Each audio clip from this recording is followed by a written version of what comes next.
Minggu lalu, tanggal 7 Desember 2022 di Jerman terjadi kegegeran politik yang lama sudah tidak pernah terjadi di negara tersebut. 3.000 lebih personel polisi anti teror yang terbesar setelah Perang Dunia Kedua.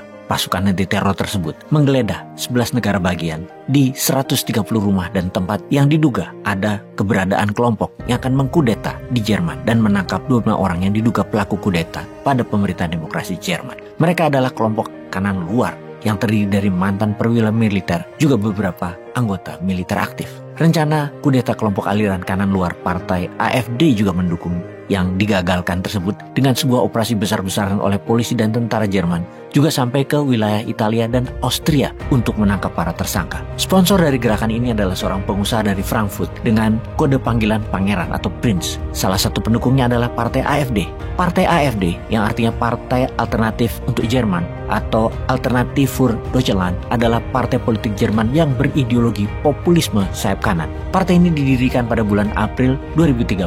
Partai yang memenangkan 4,7% suara dalam pemilihan federal tahun 2013, nyaris 5% untuk mendapatkan kursi di Bundestag, Parlemen Jerman. Kalau di Indonesia 4% ambang batas parlemennya. Lalu bagaimana rencana mereka untuk menggulingkan pemerintahan demokrasi Jerman itu? Sejak November 2021, kelompok AfD ini yang dipimpin oleh Prince Heinrich mulai membuat shadow kabinet atau kabinet bayangan yang mana mereka sudah siap mengambil alih seluruh pemerintahan demokrasi Jerman ini. Mereka semua bersenjata serang yang rencananya mereka akan mengepung Parlemen Jerman, Bundestag, kemudian menangkap semua parlemen Jerman, lalu merubah bentuk pemerintah Jerman. Kelompok ini menggunakan nama Reichsbürger yang artinya warga kerajaan atau warga dari kerajaan Jerman, German Empire, di mana mereka percaya bahwa negara bentukan setelah Perang Dunia Kedua itu, negara Jerman, adalah negara bentukan sekutu, bentukan Barat terutama Amerika, adalah illegitimate atau tidak sah, bukan aslinya Jerman yang berbentuk kerajaan sejak dulu kala. Kelompok ini sudah sejak lama anti negara demokrasi Jerman.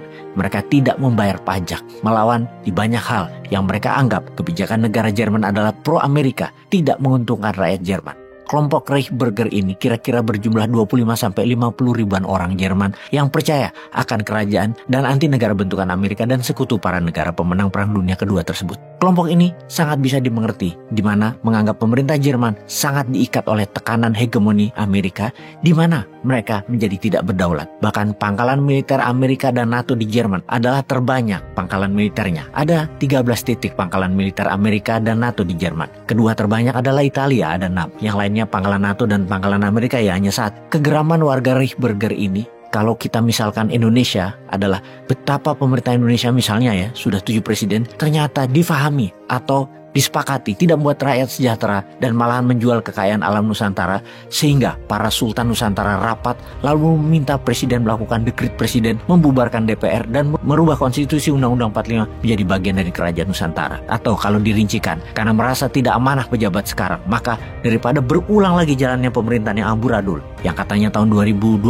ada pilpres, namun yang incumbent ternyata masih tetap mau berkuasa lagi tambah 3 tahunan sampai 2027. Apakah para anggota kerajaan gerah dan akan membuat strategi baru? Apa yang terjadi kalau kelompok Kesultanan Nusantara ingin mengembalikan kekuasaan raja-raja dan membuat negara sistem pemerintahannya seperti Inggris atau Malaysia? Kerajaan merupakan wasit yang adil yang akan membuat pejabat atau pemerintahan jadi ada lembaga yang bisa ngamplengi kalau pemerintahnya tidak amanah. Kembalikan Nusantara ke sistem monarki yang bergantian selama 5 tahun dipergilir oleh 10 kerajaan Nusantara misalnya. Lalu ubah presiden menjadi Perdana Menteri. Hal ini mungkin dilakukan namun tidak sekasar seperti Jerman saat ini. Para raja-raja Nusantara lebih anggun karena punya latar belakang sejarah. Mengapa? Kalau pemerintahan republik tidak amanah, maka diambil alih lagi oleh raja. Misalnya diawali dengan Raja Mataram Jogja selama 5 tahun. Lalu kemudian Raja Siak, di mana kita meniru raja di Malaysia, simbol pemersatu.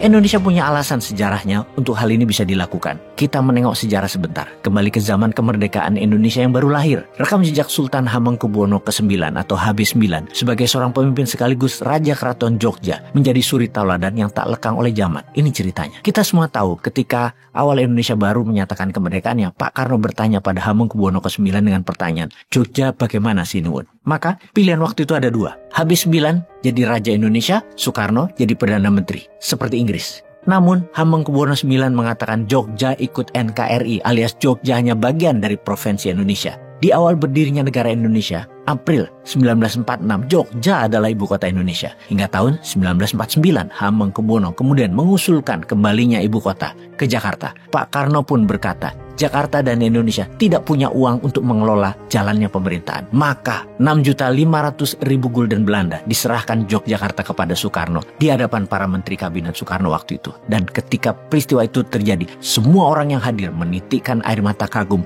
akan ketulusan Hamengkubuwono ke-9 tersebut. Tidak terkecuali Pak Karno pun menangis deras air matanya. Juga Sultan HB9.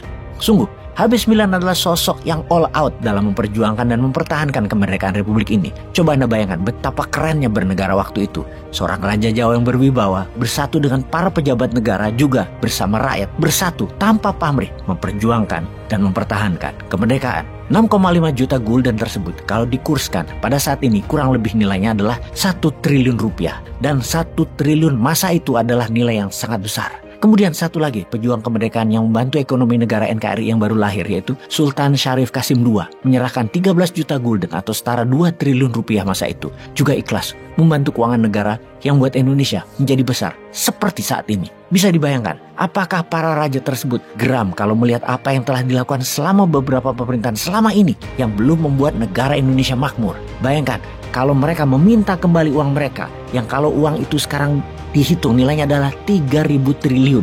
Sekali lagi, ingat Indonesia pernah melakukan centering atau redenominasi potongan nilai mata uang dari Rp1.000 jadi Rp1. Jadi uang yang harus dikembalikan adalah 3.000 triliun rupiah. Berat.